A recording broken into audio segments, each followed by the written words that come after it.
Welcome back to the Ballers Room. We're back with Coach Nice, no chairman, El Germano. All right, Argentina 3, Egypt 2, round of 16 game. Argentina come back from a 2-goal deficit to win the game 3-2. Messi scoring a goal, his 8th goal of the World Cup. Misses a penalty as well. Breaks a record, I guess, of the most penalties missed by an individual at the World Cup. Chairman, I think let's just dive right into it. Thoughts, please. Argentina comes back from a 2-goal deficit. Egypt was winning 2 goals for majority of the game. I think 67 minutes of the game. Egypt was in the lead until Romero heads it in, gets the equalizer. 4 minutes later, Messi himself gets another equalizer. And then during the 93rd minute, Enzo Fernández gets the winner, a header with a cross from, I think, Messi again.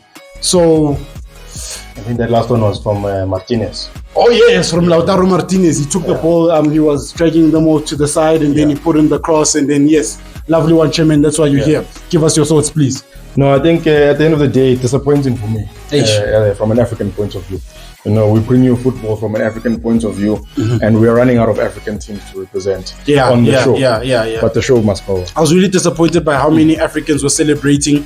We understand there's a lot that are Messi fans that would love to see Messi go on and conquer the world again. But guys, we're trying to get African football to the highest level to prove and to show them that, hey man, you know, we should be at this level. We're up at or somewhat at the same level. So from my side as well, Chairman, I was a bit heartbroken. Another African team bites the dust, packing their bags, washing the kit, you know. Travels back to Africa. Now we have to put all our hopes on Morocco again. But yes, thoughts on the game, please, Chairman. No, I think at the end of the day, like I said, disappointing ending. But I think Egypt showed that African teams can play. I think we said it even in the beginning of the tournament. Morocco and Egypt came in guns blazing. They do have the Egyptian king. Mo Salah, running down the way. Salah. Yes. Egyptian king.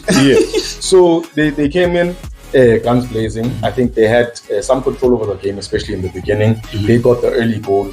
They set the tone for the game, right? Second half, they come in. They also get the second goal. Our hopes go very high. Very high. And it's towards the end of the game now. We're going towards the end of the game. We're looking forward to it now. But now it's I think it's like an African curse kind of thing. I was about to say, what do you do with the lead? I don't think African teams know what to do when the lead.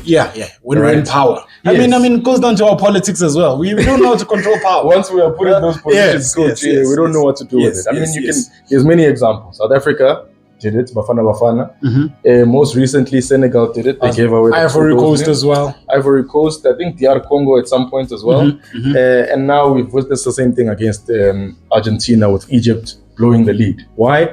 You're not sure. Should you attack? Should you maintain the position in the middle? Or should you defend? Most of the time they choose to defend. And they don't realize that the European teams are actually so strong mostly because of their attacking potential, not their defensive prowess. Most of it.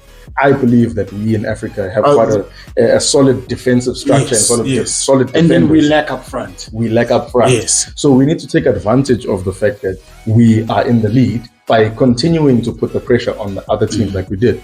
Egypt failed to do that today. Besides the controversial calls from the ref and VAR and things like that, I think that's where we lost it. We didn't know, as Egypt, what to do with the lead. A few controversial calls were not taken or given. So towards Enzo Fernandez's 93rd minute winner, Egypt were complaining about 2 fouls that were committed in the Argentine box. In the Argentina box, one on, I forgot on who, I think on Atia as well, and then the other one was on Mo Salah. You know, he was running down the wing, cutting in, and then there was contact on his boot. There was contact on his boot, not knowing if it was substantial enough, but it's contact in the penalty box. You did not play the ball, you played the man. You contacted him. That should have been a penalty or a foul at least, and that man should have been given a yellow. But the ref let it go, let play go on. Lautaro Martinez gets the ball, takes it out wide, puts in the cross. Enzo Fernández is there.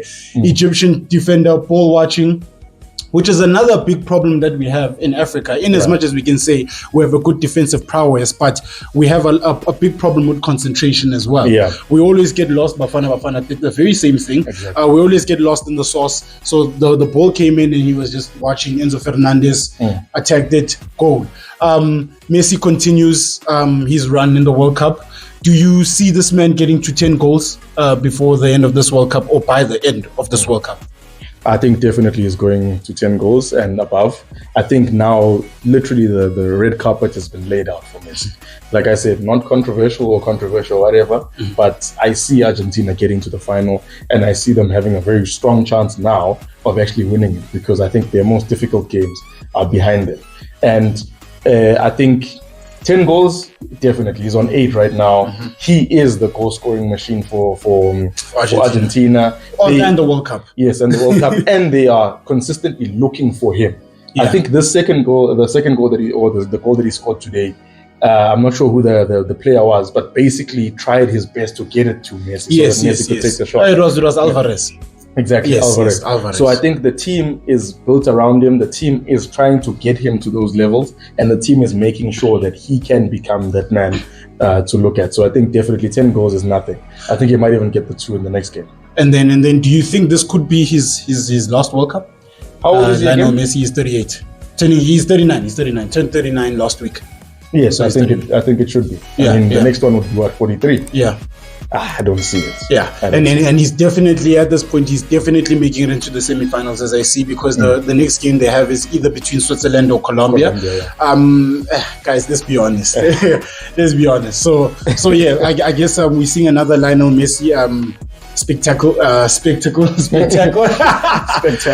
spectacle. All right, we're seeing another Lionel Messi spectacle in the semi-finals, possibly the finals again. If they're to make it to the finals, Chairman, who do you see them going up against? I'll put up favorites. I'll say France or Belgium. Who else? Nah, I don't think Belgium is getting that far. Yes, they played a very good game, a previous game against the USA. But it was their first good game in the whole tournament. Yeah. And also it was because, they were facing up against the dysfunctional USA team that is all about politics and so on. So only Trump can. Yeah, he doesn't like people with power. Okay, but who do you think Argentina could be facing in the final should they get there? I think if Morocco fails to beat France, because I think there's something that Morocco can do. If they fail to beat France and France goes ahead, then I think we have a 2022 final again. But however, Coach, remember, England is still in the running. I didn't mention them on purpose, Jermaine. Yeah. You know those ones, man. They always bottle. Yeah. Yes. Even at the previous game they played, they weren't very convincing. It was a hard-fought win. They had to fight against Mexico to get that win. I can say the same about Argentina. Okay, true. For the last 2 games. True. But I believe Argentina had more ball possession than Egypt. I think Egypt only had like 39, Argentina about 71 or something like that. So Argentina, even though we feel they might have struggled, they weren't so free-flowing in winning this game, but they had most of the possession. They were doing most of the attacking. Egypt scored their goals through transition football, through counters. Caught Argentina off guard, had all the players in the Egypt half. Egypt got the ball away. So, Chairman. No, let me tell you something. Tell me something. Let me tell you something. Tell me something, Jimmy. I think there's something in the England squad. Okay. I think the fact that Thomas Tuchel is in charge and he brought in specific types of players. He even mentioned in one of his press conferences before the tournament started that he was looking to build a team rather than bring in Trent Alexander-Arnold. It makes sense because he basically left all the stars out except Bellingham. And Bellingham was left in because he has the work rate and the heart and the passion. Exactly. He's a star that actually works. Yeah. And obviously Harry Kane is Harry Kane. So I think there's something there. I don't honestly think they're going to beat Argentina if they get to that point. But I think they are a team to potentially watch. But I don't see them winning the tournament. If they get to the final, Morocco or France is going to do something to them that we've never seen before in the World Cup. All right. No, I think Yeah, that is all. The game was a highly cinematic game, I'll say, even though Egypt was in the lead for most of the game. But Argentina was kept knocking. And I knew that as an African team, if we're going to defend very early in the game, these South American teams, these European teams, they know how to dig deep.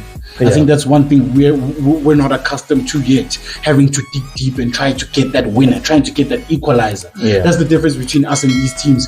If we go down 2 goals, high chances are we're not coming back. We are down and out. But with them, it's like they get even more dangerous. When you're in a 2-goal lead against a European or South American outfit, they're coming. So, but I think that speaks to what we spoke about initially, Coach, about the European teams are very good attacking, right? From the number 8, 10 position going forward, they're very good, which is what makes them stand out in positions where they are under pressure. True. Right? True. But defensively, they're not the best.